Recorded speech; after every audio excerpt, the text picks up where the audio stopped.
असो, देशभरातला निकाल असो, आपल्याबरोबर आमदार भास्कर जाधव आहेत. सर काय सांगाल, कधी आजचे निकाल जे बघतात ते धक्कादायक निकाल असं वाटतं काय सर? आजचे निकाल आहेत ते संपूर्ण देशाचे निकाल जर म्हणाल तर खूप मोठे आशादायक निकाल असे महाविकास आघाडीच्या दृष्टीनं अत्यंत इंडिया विकास आघाडीच्या दृष्टीनं अत्यंत आशादायक असे निकाल आहेत.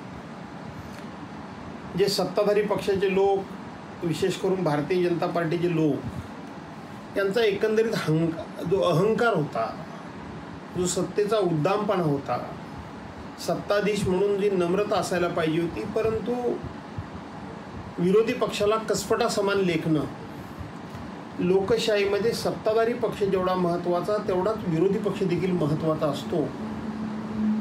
आणि या देशातले विरोधी पक्ष संपवायचेच आणि ते संपलेच, अशा एका भ्रमामध्ये, अशा एका उद्दामामध्ये, घमेंडीमध्ये जो भारतीय जनता पार्टी हा पक्ष होता, त्याला या देशातल्या लोकशाही मानणाऱ्या जनतेनं जमिनीवर आणले खरं सांगायला गेलं तर. आणि एक संदेश या देशामध्ये आणि जगामध्ये आपल्या देशानं पाठवला आहे, मतदारांनी पाठवला आहे की आम्ही आमच्या देशातली लोकशाही मरू देणार नाही.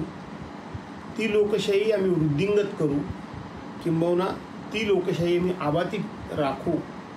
आणि लोकशाहीमध्ये जनता ही मोठी आहे, सत्तेवर बसलेले लोक मोठे नाहीत. आणि म्हणून त्यांनी किती अहंकार करावा, किती अहंकारामध्ये राहावं, किती मस्तीमध्ये राहावं याचा विचार करावा, अशा प्रकारचा एक संदेश देणारा. आणि त्याचबरोबर डॉक्टर बाबासाहेब आंबेडकरांचं संविधान, लोकशाही आणि संसदीय कार्यप्रणाली ही सर्वोच्च आहे. आम्ही जे मतदान मागत होतो, इंडिया विकास आघाडी. लोकशाही मराठी ऐका, पहा, जागरूक रहा.